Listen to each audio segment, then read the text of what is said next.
লোভে পাপ আর পাপে মৃত্যু, তবুও মানুষ লোভে পড়ে এমন জঘন্য গুনাহ করে যার শাস্তি পেতে হয় পুরো পরিবারকে। যদিও সবাই জানে এই কালো জাদুর পরিণতি কতটা ভয়াবহ হয়, তাও মানুষ পা দেয় এই অন্ধকার জগতে।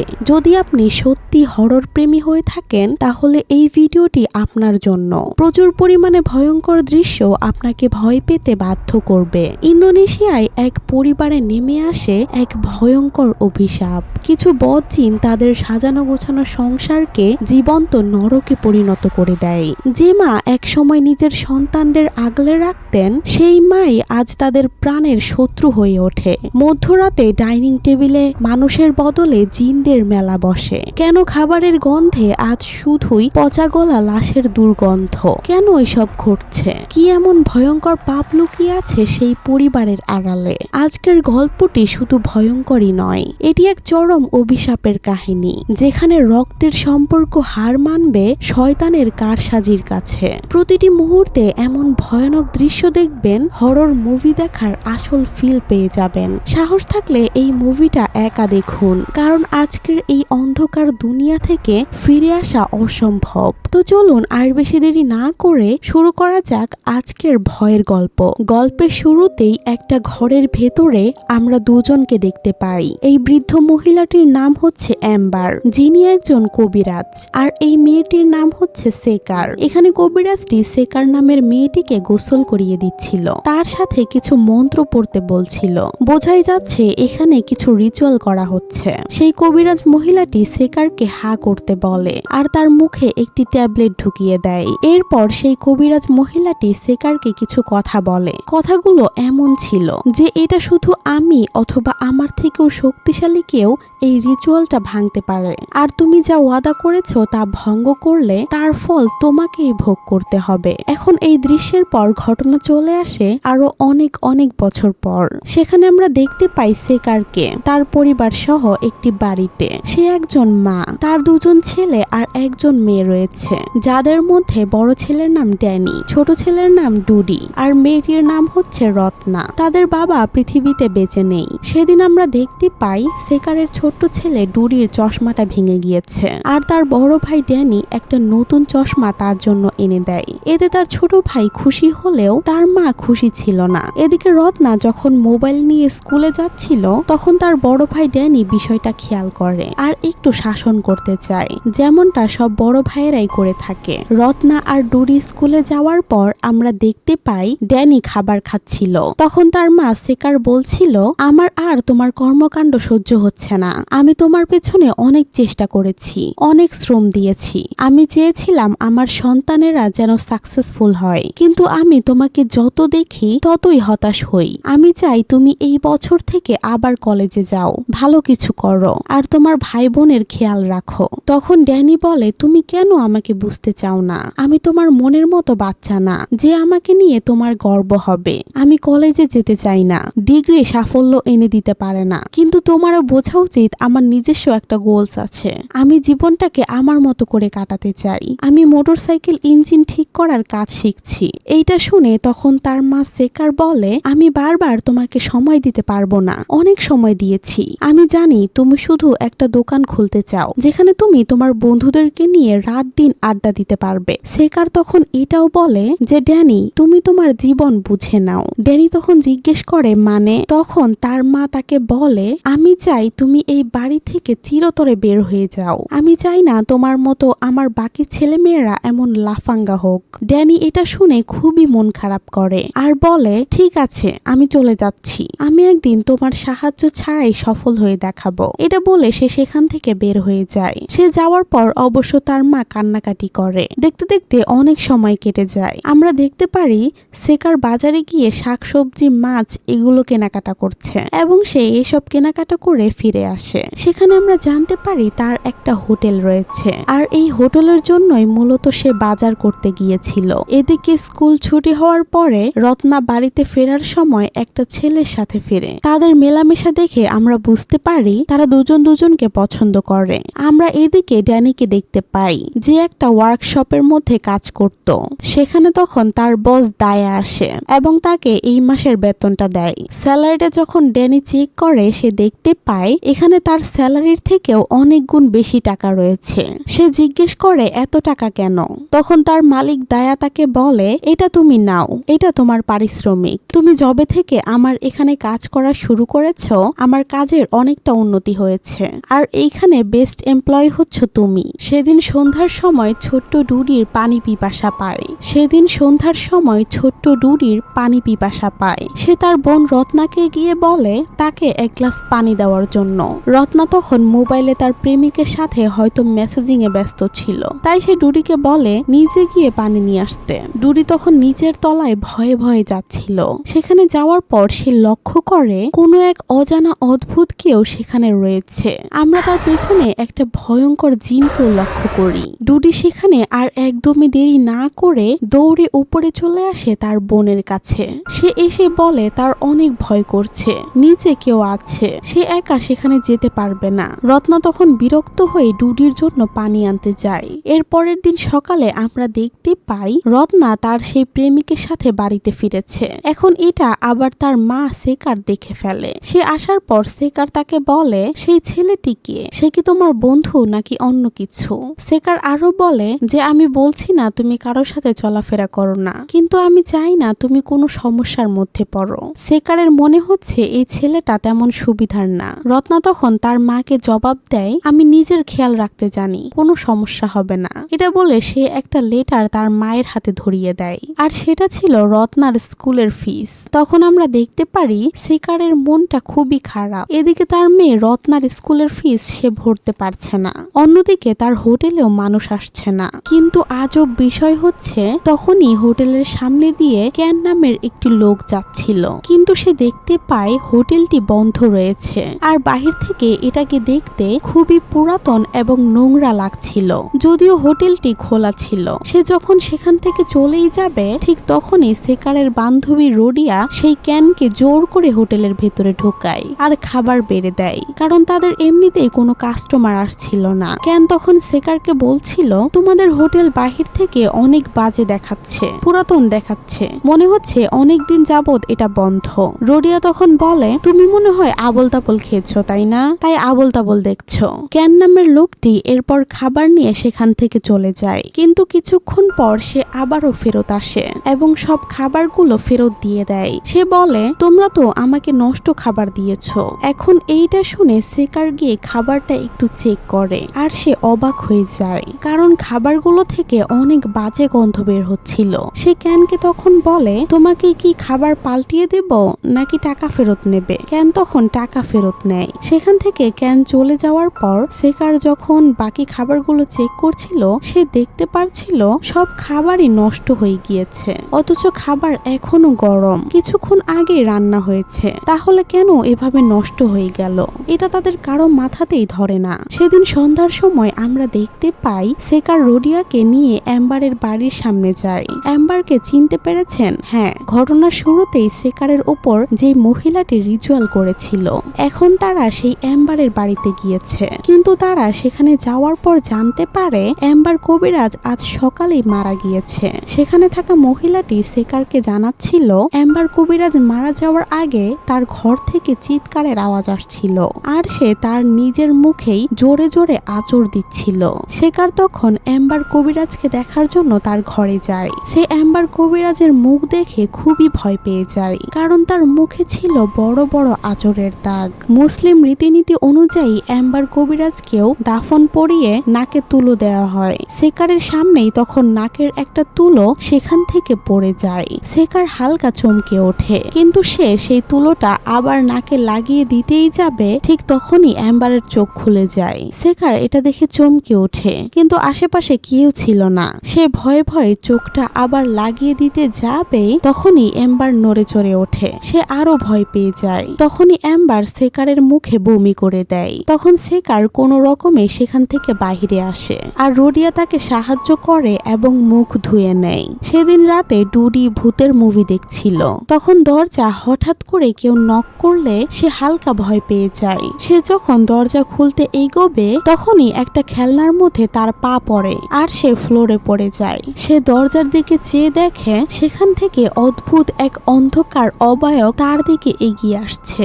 তখন তার চোখে চশমা ছিল না। সে যখন চশমাটা চোখে দেয় তখন সে দেখতে পায় এটা তার মা সেকার। কিন্তু সেকার তাকে কিছু না বলে সেখান থেকে চলে যায়, যেটা আজব লাগে ডুডির। সে তার মায়ের বেডরুমে গিয়ে দেখে তার মা বসে আছে। সে যখন আশেপাশে দেখছিল তখন হঠাৎ করেই তার মা তার মুখের সামনে এসে পড়ে আর বলে দরজা বন্ধ করে দাও। এখন এটাতে সে অনেক ভয় পেয়ে যায় আর দৌড়ে তার বোন রত্নার ঘরে যায় আর তার বোনকে বলে তাদের মা বাড়িতে এসেছে কিন্তু আজব ভাবে ব্যবহার করছে।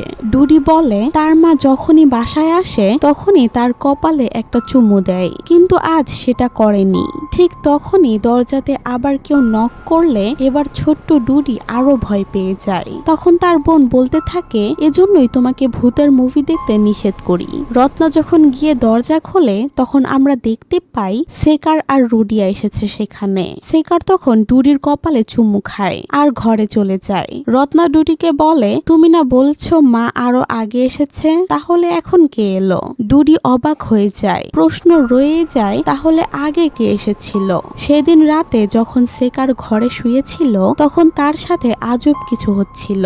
সে ভয় কাঁপতে থাকে আর তখনই আমরা দেখতে পাই সেখানে রাখা একটা রেডিও চলে ওঠে আর সেটার শব্দে সেকারের অস্বস্তি লাগছিল। সে তখন উঠে পড়ে এবং সেই রেডিওটা বন্ধ করতেই ঘরে লোডশেডিং হয়ে যায়। পাশে থাকা আলমারিটা হঠাৎ করেই গলে যায় আর সেখান থেকে দুটি ভয়ানক হাত বেরিয়ে আসে। তখনই সেকার ধীরে ধীরে শূন্যে ভেসে উঠতে শুরু করে। দেখে এমন মনে হচ্ছিল যে তার গলাতে কেউ জোরে চাপ দিচ্ছে, তার দম বন্ধ হয়ে আসছে। ঠিক তখনই সেই অদৃশ্য শক্তিটা তাকে একটা আছাড় মারে আর সে ঘুম থেকে উঠে পড়ে। আমরা বুঝতে পারি এটা একটা দুঃস্বপ্ন ছিল। এর পরের দিন আমরা দেখতে পাই সেকার রত্নার স্কুলে গিয়েছে আর সেখানে গিয়ে সে স্কুলের ফিস জমা দিচ্ছিল। ইতিমধ্যে 3 মাসের ফিস জমা পড়ে গিয়েছে। তখন সেখান থেকে জানানো হয় স্কুলের ফিস তো অলরেডি ভরা হয়ে গিয়েছে। এটা শুনে সে তখনই তার বড় ছেলে ড্যানিকে কল করে আর বলে তুমি কি রত্নার স্কুলের ফিস দিয়ে দিয়েছো? ড্যানি তখন বলে হ্যাঁ, সে টাকা দিয়ে দিয়েছে আর টাকা দিতে পারবে কারণ সে এখন একটা ভালো জব করে। তখন সেকার শুধু এটা বলে ফোন রেখে দেয় যে আশা করি সেই জবটা কোনো খারাপ কাজ হবে না। সেদিন আমরা দেখতে পারি সেকারের হোটেলে কাস্টমার দিয়ে ভরা ছিল আর রোডিয়া খাবার পরিবেশন করছিল। সেকার তার হোটেলে আসার পথে একটা মহিলা তাকে জিজ্ঞেস করে কাল কেন হোটেল বন্ধ ছিল। এখন এটা শুনে সেকার বলে না, কাল তো খোলাই ছিল। সেই মহিলাটি তাকে জানায় সে কাল খাবার আনতে গিয়েছিল কিন্তু অনেক চেষ্টা করেও খাবার আনতে পারেনি কারণ দোকানটি বন্ধ ছিল। এটা শুনে সে তাড়াতাড়ি হোটেলে গিয়ে পৌঁছায়। বাহির থেকে তার হোটেল দেখে তার মাথা নষ্ট হয়ে যায়। দেখে মনে হচ্ছিল অনেক দিন যাবত হয়তো কেউ এখানে আসেনি। বাহিরে ইঁদুর ঘোরাফেরা করছে। সে যখন ভেতরে ঢোকে তখন আরো আশ্চর্য হয় এবং ভয় পেয়ে যায়। সে দেখতে পায় যারা সেখানে কাস্টমার হয়ে খাওয়া দাওয়া করছে তারা সবাই এক একটা ভয়ানক জিন। এটা দেখে ভয় তার আত্মা কেঁপে ওঠে। সেখানে রোডিয়া এসে তাকে বলছিল আজকে তো কাস্টমার দিয়ে পুরো ভরা আমাদের হোটেল। আরো আজব বিষয় হচ্ছে সে কিছু পাতা নিয়ে বলছিল এই যে দেখো আজ কত টাকা বিক্রি হয়েছে। সেদিন আমরা দেখতে পাই রোডিয়া আর সেকার একটা কবিরাজের বাড়িতে গিয়েছে। সেখানে গিয়ে সে কবিরাজকে বলে তাদের হোটেলের ব্যবসা আজ 3 মাস যাবত অনেক খারাপ চলছে, আমাদের সাহায্য করুন। তখন সেই কবিরাজ কোনো এক মন্ত্র পড়ে আর সাথে সাথে সেকার নিস্তেজ হয়ে যায়। সেই কবিরাজ তাকে জিজ্ঞেস করে তুমি কে? সেকার তখনই একটা জিনের দ্বারা পজেস হয়ে যায়। চোখগুলো ভয়ানক হয়ে যায় আর হেসে হেসে বলতে থাকে তার নাম ন্যায়বাঙ্গি। সেই জিনটা সেই কবিরাজকে বলছিল যদি তুই বেঁচে থাকতে চাস তাহলে এইসবে নাক গলাবি না। সেকারের ভেতরে থাকা জিনটা অনেক জোরে জোরে চিৎকার করতে শুরু করে আর এতে সেই কবিরাজ পড়ে যায়। কবিরাজ উঠে আর কোনোভাবে সেকারের ভেতর থেকে সেই জিনটা বের করার চেষ্টা করে। অনেক চেষ্টার পর সে সফল হয়। সেকারের হুঁশ ফিরে আসলে সেই কবিরাজ তাকে জানায় তুমি অনেকদিন আগে একটা জিনের সাথে ডিল করেছিলে যার নাম ন্যায়বাঙ্গি, আর সেটা ছিল একটা কালো জাদু করা খারাপ মহিলার বিশ্বস্ত কারিন জিন। যে এই জিনকে ডেকেছিল সে সবসময় এই জিনকে শান্ত রাখার জন্য রিচুয়াল করে করে তাকে খুশি রাখতো। আর যেহেতু সেই ব্যক্তিটি মারা গিয়েছে, মানে এইখানে সেই কবিরাজ মহিলাটির কথা বলা হচ্ছে। যেহেতু সে মারা গিয়েছে, তাই সেই জিনকে রিচুয়াল করে পরিচালনা করার মতো আর কেউ নেই এখন। আর তাই সে ক্ষিপ্ত হয়েছে সেকারের পরিবার ধ্বংস করে দেওয়ার জন্য। সেকার তখন বলে, তাহলে এখন আমি কি করব? কবিরাজ বলে, যত তাড়াতাড়ি সম্ভব সেই জিনের পিলটা যেটা তোমার শরীরের ভেতরে আছে সেটা বের করতে হবে। এটা না করলে সে তোমাকে কবজা করে নেবে। কিন্তু এটা খুবই কঠিন কাজ, সেটা কখনোই সে করতে পারবে না, তার এত ক্ষমতা নেই। এটা সেই করতে পারবে যে এই জিনকে ডেকেছিল, আর নয়তো তার থেকেও শক্তিশালী কাউকে লাগবে। এরপরে আমরা দেখতে পাই সেকার আর রোডিয়া অ্যাম্বার কবিরাজের বাড়িতে গিয়েছে। সেখানে সে জানালাতে কাউকে একটা দেখতে পায়, কিন্তু রোডিয়া সেখানে কাউকে দেখতে পাচ্ছিল না। সেকার যখন সেই ঘরের মধ্যে যায়, তার পেছনে তখন সেই ভয়ানক জিনটা চলে আসে, আর এটা দেখে সেকার ভয়ে চিৎকার দিয়ে ওঠে। এই সময় আমরা রত্নাকে দেখতে পাই, সে তার বয়ফ্রেন্ডের সাথে তার বাড়িতে গিয়েছে। সেখানে যাওয়ার পর হঠাৎ করেই রত্নার ওপর তার বয়ফ্রেন্ড ঝাঁপিয়ে পড়ে, তার সাথে অশালীন কিছু করার চেষ্টা করে। কিন্তু রত্না এসব একদমই চাইছিল না। সে তার বয়ফ্রেন্ডকে একটা চড় মেরে সেখান থেকে বেরিয়ে আসে। সেদিন রাতে যখন রোডিয়া সেকারকে বাড়িতে নিয়ে আসে, দরজা খোলার পর রত্না আর ডুরি দেখতে পায় সেকার একদম চুপচাপ হয়ে গিয়েছে, কোনো কথাই বলে না। সেকার ঘরে ঢোকার সময় ছোট্ট ডুরি তার পেছনে একটা জিনকেও দেখতে পায়। সেটা দেখে সে খুবই ভয় পাচ্ছিল। সে তার বোনকে বলে যে সে তার মায়ের পেছনে ভয়ানক কিছু দেখেছে, কিন্তু রত্না সেটা পাত্তাই দেয় না। তখন হঠাৎ করে বাথরুম থেকে পানি পড়ার আওয়াজ শোনা যায়। তারা সেখানে যাওয়ার পর দেখতে পায় সেকার তার নিজের উপর পানি ঢেলে যাচ্ছে, আর বলছে তার শরীর নাকি পুড়ে জ্বলে যাচ্ছে, আর তার শরীরের চামড়া আগুনে ঝুলে পড়ে যাচ্ছে। রত্না তখন গিয়ে বলে, মা তোমার কি হয়েছে? সে তার মায়ের হাত মুখ চেক করার পর দেখতে পায় তার পুরো শরীর আগুনে পোড়া ফুসকার মতো হয়ে গিয়েছে। রত্না তখন তার ছোট ভাই ডুডিকে বলে টাওয়াল নিয়ে আসতে। সে যখন উপরে টাওয়াল আনতে যায় এবং সেটা ধরে টান দেয় ওপার থেকে, তখন সেই ভয়ানক জিনটা টাওয়াল ধরে ফেলে। সে পেছনে চাইতেই দেখতে পায় ভয়ানক কিছু দাঁড়িয়ে আছে তার পেছনে। সে ভয়ে দৌড়ে গিয়ে তার বোনের সাথে ধাক্কা খায়। সেই দিন রাতে আমরা দেখতে পাই সেকারের শরীরে অদ্ভুত রকমের ঘা দিয়ে ভরে গেছে। রত্না তার শরীরে মলম লাগিয়ে দিচ্ছিল। তাকে যখন কিছু খাবার খেতে দেওয়া হয়, তখনই সে সেটা বমি করে দেয়। রত্না তখন ডুডিকে বলে তার ফোনটা ওপরের তলা থেকে নিয়ে আসতে। ডুডি ভয় পাচ্ছিল, কারণ তাকে সেই জিনটা বারবার দেখা দিচ্ছিল, তাই সে যেতে চাইছিল না। তখন রত্না নিজেই যায় ফোন আনার জন্য। এদিকে রত্না তার বড় ভাই ড্যানিকে কল করে, কিন্তু ড্যানি ফোন রিসিভ করছিল না। সে তখন নামাজ আদায় করছিল। রত্না তার মাকে সামলানোর চেষ্টা করছিল, কিন্তু তখনই পাশে শুয়ে থাকা ডুডি অদ্ভুত আচরণ শুরু করে। রত্না অবাক হয়ে যায়, সে কিছুই বুঝতে পারছিল না। একে তো তার মায়ের এই অবস্থা, তার ওপর ডুডি এমন করছে, সে কি করবে কিছুই বুঝতে পারছে না। ঠিক তখনই লাইট চলে যায়, আবহাওয়াটা যেন পাল্টে যায়, এবং তাদের পেছনে আমরা সেই ভয়ঙ্কর জিনকেও দেখতে পাই। তখনই রত্নার মোবাইলে একটা কল আসে, সেটা করেছিল তার বড় ভাই ড্যানি। রত্না তার বড় ভাইয়ের ফোন পেয়ে অনেক কান্না করে। ড্যানি জিজ্ঞেস করে, তোমার কি হয়েছে রত্না, কান্না করছো কেন? তখন রত্না তাদের সাথে ঘটে যাওয়া সব ঘটনা ড্যানিকে খুলে বলে। ড্যানি এসব শুনে বলে, চিন্তা করো না, শান্ত হও, আমি এখনই বাড়িতে আসছি, আর তুমি ততক্ষণে রোডিয়ার কাছ থেকে হেল্প নাও। বাইরে তখন প্রচুর বৃষ্টি হচ্ছিল।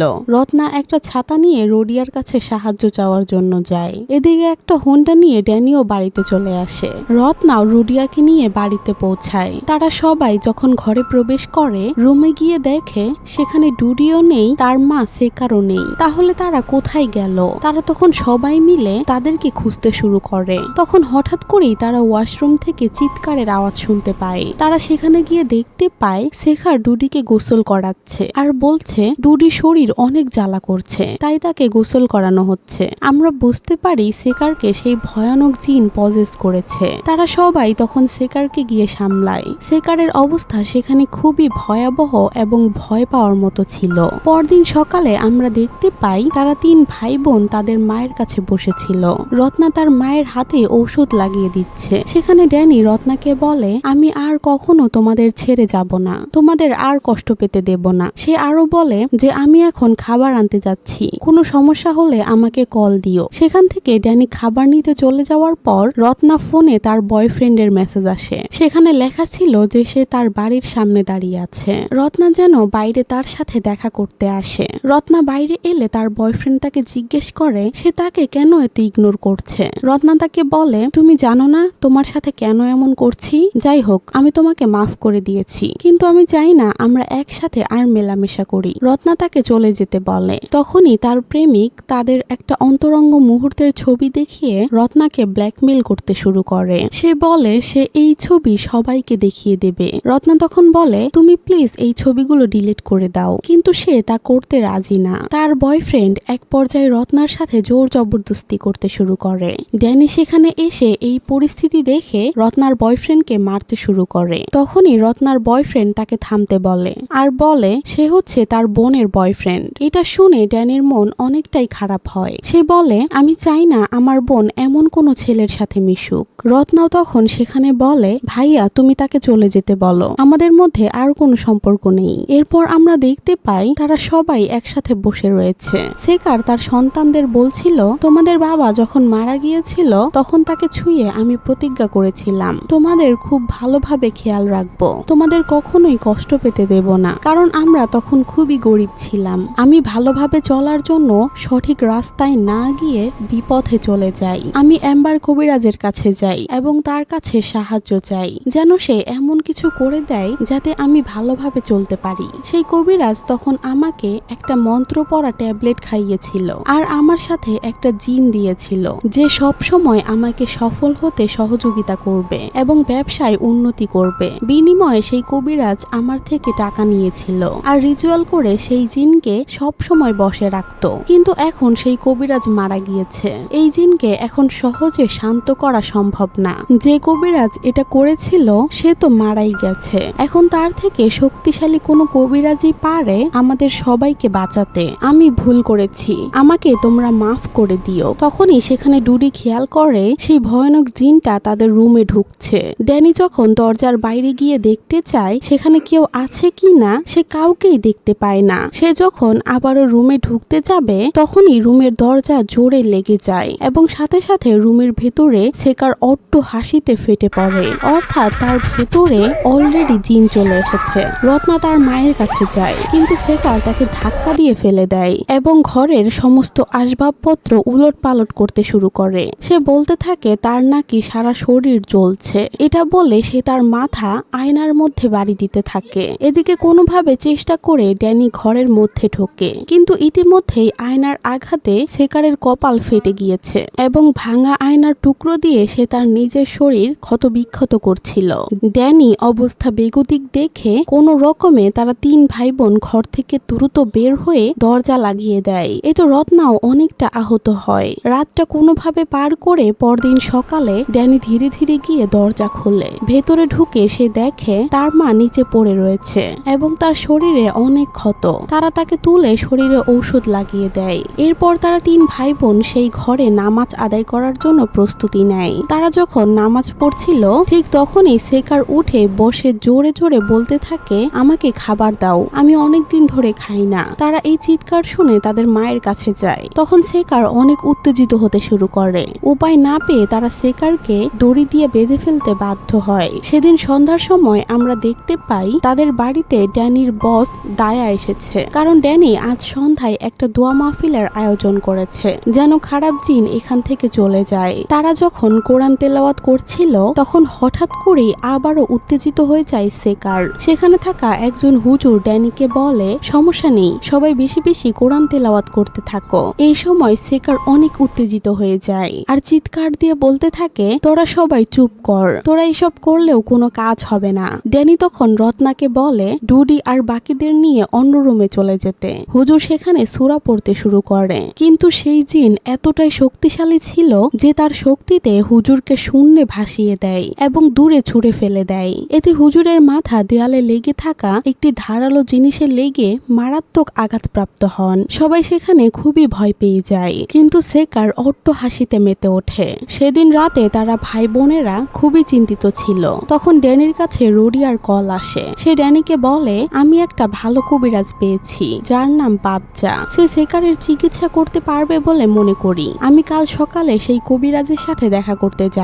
কল শেষ হওয়ার পর রোডিয়া যখন তার ঘরে যাচ্ছিল তখন সে দেখতে পায় তার সামনে সেই ভয়ঙ্কর জিন দাঁড়িয়ে আছে। রোডিয়া ভয়ে পালাতে যাবে তখনই সেটা তার সামনে এসে পড়ে। রোডিয়া বাঁচার জন্য রুমে ঢুকে যায়, কিন্তু শেষ রক্ষা হয় না। জিনটা তাকে খুবই বিভৎসভাবে মেরে ফেলে। পরদিন ড্যানি তার বসের সাথে রোডিয়ার বাড়িতে যায়, কারণ কাল থেকে তাকে ফোনে পাওয়া যাচ্ছিল না, কারণ রোডির সেই বিশেষ কবিরাজের ঠিকানা দেওয়ার কথা। কিন্তু সেখানে গিয়ে তারা দেখে রোডি অলরেডি মারা গিয়েছে। সেখানকার একটি মেয়ে ড্যানিকে একটি কাগজ দেয় যা রোডিয়ার পকেটে ছিল। সেই কাগজে বাবজা কবিরাজের ঠিকানা লেখা ছিল। ঠিকানা দেখে ড্যানির বস জানায় সে তো এই এলাকাটা চেনে। এরপর তারা একটি খাটিয়া বানিয়ে সেকারকে নিয়ে কবিরাজের উদ্দেশ্যে রওনা দেয়। তারা বহু পথ পাড়ি দিয়ে একটি জঙ্গলের সামনে পৌঁছায়। এই জঙ্গলের ভেতর দিয়ে গাড়ি চালানো সম্ভব নয়। তারা সবাই খাটিয়া নিয়ে হাঁটতে শুরু করে। পথে হাঁটতে হাঁটতে সূর্য ডুবে যায় এবং মাগরিবের আজান দিলে তারা একটি ছোট্ট মসজিদে নামাজ পড়ার সিদ্ধান্ত নেয়।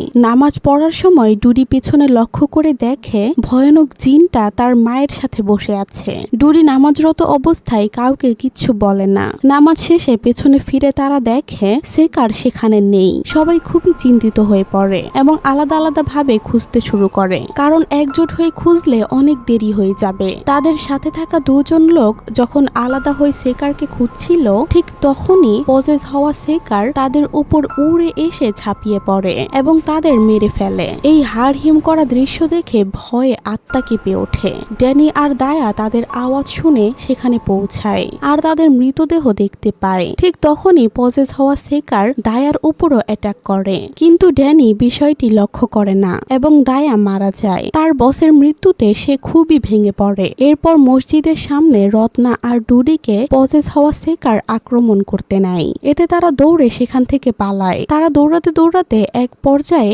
ডুডি পড়ে যায়। তখন পজেস হওয়া সেকার তাকে টেনে নিজের সাথে করে নিয়ে যেতে চায়, কিন্তু তখনই ড্যানি এসে ডুডিকে বাঁচায়। তখন সেখানে বাবজা কবিরাজ এসে পৌঁছায় এবং সেকারকে অজ্ঞান করে তার আস্তানায় নিয়ে যায়। কবিরাজ জানায় সেকারের শরীরে একটি ভয়ঙ্কর জিন আছে আর একটি কালো জাদুর ট্যাবলেট আছে যা বের করতে হবে, কেননা ওই ট্যাবলেটের মাধ্যমে জিন তার ভেতরে বসবাস করছে। আর এই ট্যাবলেট পেটের ভেতর থেকে বের করতে দুইটি জিনিস লাগবে। প্রথমে একটি বিশেষ নারকেল লাগবে, যেই গাছে শুধুমাত্র একটি নারকেল ধরেছে, ওই গাছের ওই একটাই নারকেল লাগবে। এবং দ্বিতীয়ত যে এই কালো জাদু করেছে তার কবরের মাটি প্রয়োজন।